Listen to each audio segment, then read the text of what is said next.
Welcome to the Weekly Option, the podcast for people interested in trading stock options. Each week, we cover trade ideas and opportunities in the stock market right now. Whether you're a beginner, a professional, or just curious about options, this is the show for you. Let's get started. Welcome to the Weekly Option. This is episode 106 on March 21st, 2020. I'm your host, Eric, and in this week's show, we will cover the trades from last week on Marathon Petroleum, Bank of America, and the U.S. Oil ETF. And this week, we discussed three new trades on VanEck Vector's Gold Miners ETF, the Silver Trust ETF, and Twitter. Now, it's always great to hear from listeners. If you have any questions about the trades presented here, or even about your own positions, feel free to email me. You can reach me at eric@theweeklyoption.com. That's ERIC@theweeklyoption.com. And I've also created a short video series to teach you all the basics of option trading that you'll need to know and understand in order to be able to follow along with me on this show. You can visit our website and click on the videos tab to watch them, or visit the YouTube channel for the Weekly Option. So this week we had another one of those weeks that make your stomach turn for sure, and make you gulp real hard.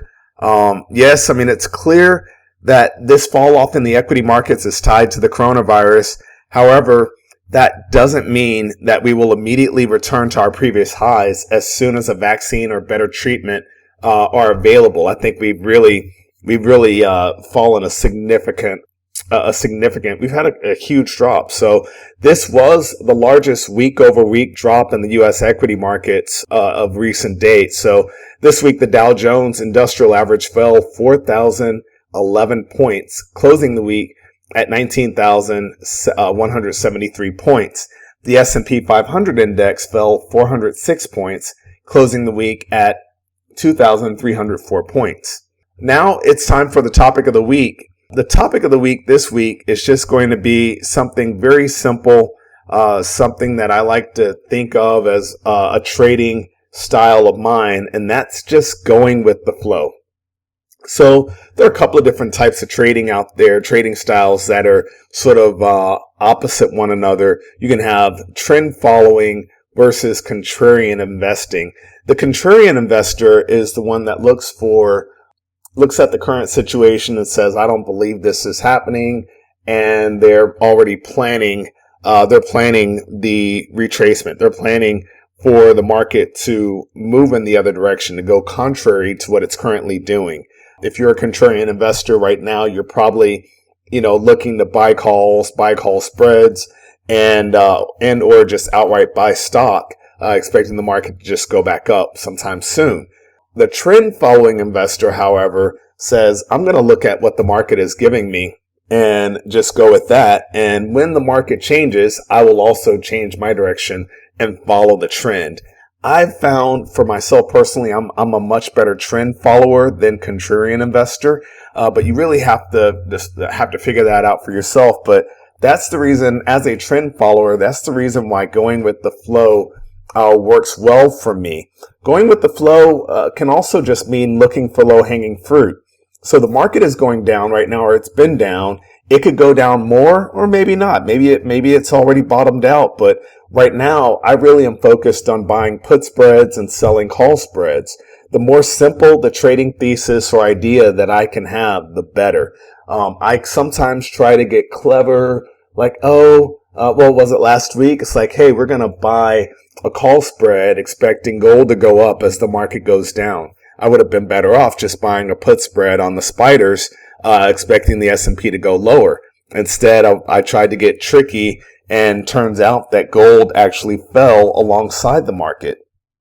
So the markets are complicated enough on their own, and if I've learned anything in my almost 20 years of trading professionally, it's that everything is hard enough. The markets are complicated enough on their own. Look, trading options, that's complicated enough on its own. So I found that the more simple the trading idea, the better. And hence, that's why I gave up contrarian investing, at least when it comes to my professional life, a long time ago.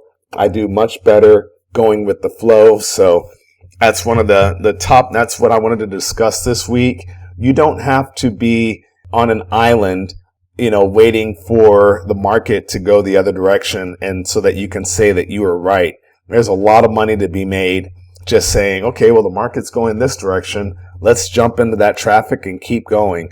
Now, you have to still do that with caution and with a proper understanding of risk, but there's money to be made, even if it's crumbs. I've eaten well over the years on crumbs. So that's it. Let's get into the trade review from last week. And of course, we always start off with our covered call. And I don't know how much more cautionary I could have been about the covered call strategy than last week and the week before that. So if you missed episodes 105 and 104, feel free to listen. I'm not going to dive back into that today, but last week we looked at Marathon Petroleum Company, symbol M as in Mike, P as in Papa, C as in Charlie. At the time, the stock was trading for $24.92 per share. I looked at buying that stock and selling the April 25 call at $2.65, hoping to collect a 10.96, almost 11% return in 5 weeks. Well, Marathon Petroleum stock fell $5.97, almost $6 a share this week. The option that we sold can be repurchased, locking in a profit on the option of $2.30. This leads to a net loss on the trade of $3.67 per share. Now, it is possible to roll the strike down to the $20 strike for the option, and you would collect another $1.77 in option premium if you did this. But you would also make it where your best case scenario would be a loss of 85 cents per share, and that's if the stock finishes above $20 per share. So this trade, of course, and many of these covered calls only make sense if you are already the owner of the stock. So in that scenario, the money that you collect by selling that call option actually helps to offset the losses that you took in the stock. But if you just put this on as a standalone trade, there are very few chances that you could turn this into a profit without changing the risk dynamics from that original covered call. So we know that when the market's going down, if we're short this call, we could buy a put, we could buy some put spreads, we could sell calls and call spreads that are up above this strike as well, just to try to bring in some premium, enough premium to offset this net loss that we've taken in. But again, I'm not big on this style of trading at all. I'm not going to dive into that, but the reason, some of you might say, well, why do you cover it on the show? I cover it here because covered calls, this strategy tends to be where most retail investors sort of dip their toe into options, trading options. So if you own the stock and you sell a call option against stock you already own, it's a great way to bring in some additional money on a position you're already holding. So it's sort of like being a landlord. You create a scenario where you get paid for keeping that stock in your portfolio, and you also create a scenario where if the stock is taken out, you're going to lock in some profit on the stock, and also you get to keep that option premium. So it makes sense if you're doing it as a yield enhancement trade. If you're looking at this as a standalone trade, I'm not a big fan. What I am a fan of course, are some of the spreads. So let's get into our credit spread from last week. We looked at Bank of America, symbol B as in Bravo, A as in Alpha, C as in Charlie. At the time, the stock was trading for $24.16 per share. I looked at selling the April 25-26 call spread, collecting 30 cents on that spread, and that creates a maximum possible loss of 70 cents. So Bank of America stock fell $4.49 per share this week, closing at $19.67. The out-of-the-money call spread we sold is even more out of the money now. So if you were to buy the spread back right now, you would pay 27 cents, which allows you to lock in a profit of 3 cents. However, we all know that our goal for this call spread is for it to expire out of the money. That being said, we will capture our full profit, get to keep the 30 cents that we sold it for, as long as the stock remains less than $25 per share, which at the moment is likely. So I intend to hold on to this and just let this one play out without interfering with this trade at all. You can get tricky and start to sell put spreads against it and whatnot. I just want to, make my money on this call spread and ride into the sunset in 4 weeks. And then our final trade from last week is a debit spread.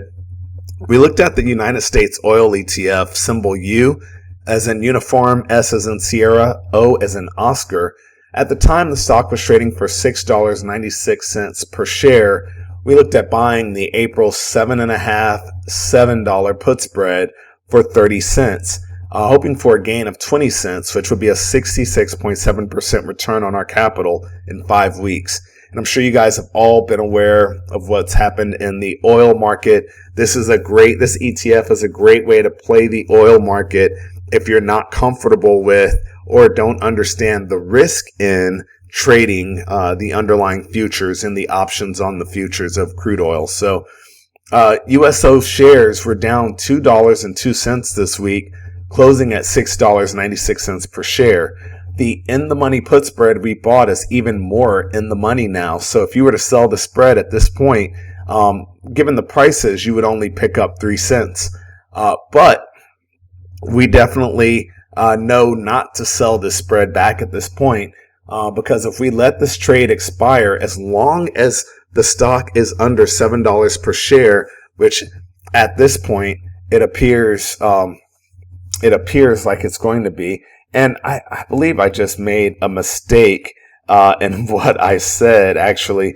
So the stock is down $2.02. It closed the week at $4.94 per share. Sorry about that. Stock did not close at $6.96. It closed at $4.94 per share this week, which is why this in the money spread is so much more in the money. Full $2 in the money. So as long as it closes, it meaning the USO ETF closes for less than $7 per share, we're going to make the full return of roughly 67% on our capital in just a matter of 4 weeks more. So definitely worth keeping an eye on this. I like trading these ETFs because it lets me focus on the overall what's going on in crude oil as well. There's a bit of a stand down happening between Russia and or really a trade war between Russia and they say Saudi Arabia, but really it's Russia versus OPEC. And I really think this can change things. Of course, with the coronavirus, you also have fewer people driving on the roads these days, which means that the actual demand for crude oil, not only in the U.S. but around the world, is lower. So with less demand, you're going to have more supply. You also have 2 major oil-producing countries adding supply to the market, or at least not agreeing to reduce supply. So when you have lower demand and you have increased supply, then you're going to have lower prices. It's a perfect storm for crude oil to stay low right now, which might actually hurt the U.S. shale oil crude facility. But that being said, right now it's also a great place to make a little bit of money if you are an option trader, which we are. So keep your eyes open because this can be changed on a dime. I mean, if you saw a news release saying that Russia and Saudi Arabia both agreed to cut back the supply of oil, you would see the price of oil increase almost overnight. I mean, the traders would take no time. They would waste no time in pushing this price back higher because a lot of companies and countries benefit from a higher oil price than having oil, I believe, in the 20s right now, 20-something dollars a barrel, certainly under 30. So that is it for the trades for last week. Now, this week it brought some news that was a huge reminder to me. So The later version of a firm, the firm that brought me into trading professionally. So the firm I originally worked for on the option, the firm that taught me how to trade options, they ultimately sold out half of the firm to TD, Toronto Dominion, to become TD Options, and they took the rest of the company and created another big trading firm. And that trading firm this week blew out, which was huge. Blowing out means that they couldn't meet their margin call, and therefore the trading firm, actually the clearinghouse, closes their doors. They have no more capital to trade. They close all open trades, and that's it. All the traders are fired, and they just kind of roll on. The firm no longer exists. So it's a very personal reminder to me that this game, this profession of trading options or trading in general, is truly all about managing your risk. If you ever have a position that is too big to fail, close it. If you realize that your risk of loss is unlimited, close the position. Like, if you could lose more, like if any trade that you're on is going to possibly cost you your full trading account or your house or your kids' college fund or your retirement account, you name it, you just keep going down the road. If it's going to cost you everything, but winning means that you change your life forever, you're probably going to lose. Like, I've just seen it's, maybe that's a little bit of Murphy's Law coming into play. Maybe that's just a life, a profession of trading and seeing how these things play out, happen. I don't like unlimited risk. I don't. And this current market this current environment is really what Nassim Taleb would call a black swan event, which means it's a statistical anomaly, right? We're way out. If you're familiar with Gaussian statistics, we're way out in the tails. This is a tail event. You expect these events to come at some point, but you never know when or how or what's going to make it happen. You also don't know when it's going to end. So, you have to trade knowing that these tail events can happen. And if a tail event happens during your trade, if it costs you everything you own, everything you've worked for up until this point, change your position, because it most likely isn't going to play out the way you want it to. Now, what's interesting is that the crash of 1987 made the previous founder of the old company a legend, made him a legend on the trading floor. And unfortunately, we're seeing the crash of 2020. It's taken his son out, and the firm that he founded ultimately is out of the industry. So another reminder, just to always know and manage your risk, whether you're dealing with an individual or dealing with a company or whatever the case may be. So we'll go ahead and get into this week's trades. We're going to start off, of course, with the covered call. This week I'm looking at the VanEck Gold Miners ETF, symbol GDX, G as in golf, D as in Delta, X as in X-ray. Stock ended the week at $20.55 per share. I'm looking at owning that stock and selling the April 21 call at $1.98, looking at a maximum return of 11.82% in 4 weeks. Now, you would enter this trade by buying GDX stock for $20.55 per share and then concurrently selling the April 21 call at $1.98. This trade makes the most money if stock prices finish above $21 per share, and the break-even price on this is $18.57. So, in real terms, the stock purchase would require $2,055, and you would collect $198 for selling the option. Our second trade on the week is going to be a credit spread.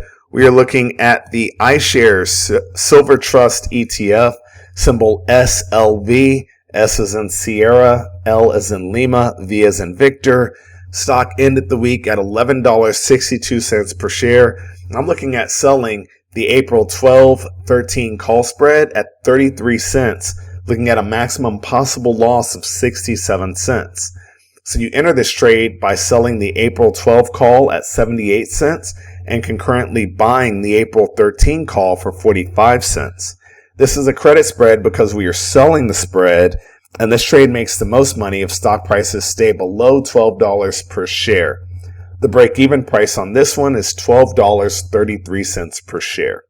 In real terms, you would receive $33 per spread that you sell and have $67 per spread at risk. And then our final trade on the week is a debit spread. We're looking at Twitter. I've liked trading this over the years. Stock symbol TWTR.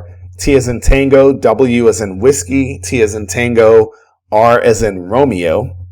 Stock ended the week trading for $23.95 per share. I'm looking at buying the April 25-24 put spread for 64 cents, looking at a maximum or hoping for a maximum gain of 36 cents or 56.25% return in 4 weeks. So you enter this trade by buying the April 25 put for $3.15 and selling the April 24 put at $2.51. This is a debit spread because we are buying the spread, and this trade makes the most money if stock prices remain below $24 per share. The break-even price is $24.36 per share. In real terms, you'll pay $64 to enter the spread, and your maximum gain is $36 per spread.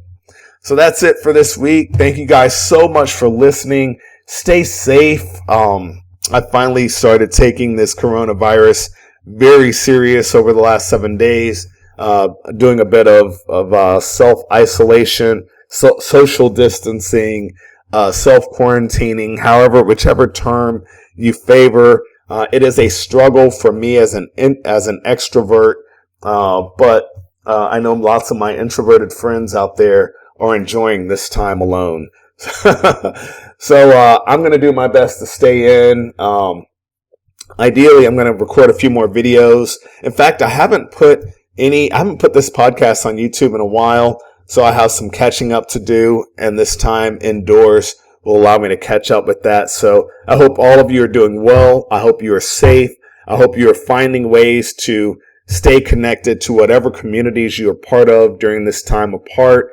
And overall, just be healthy, stay healthy. And if you have some symptoms or need some help, definitely seek medical attention. So that's it.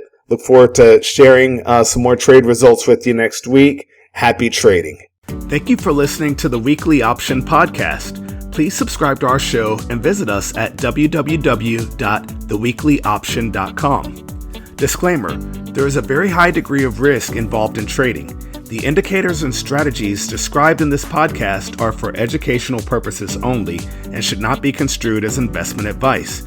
For our full disclaimer, visit our website at www.theweeklyoption.com.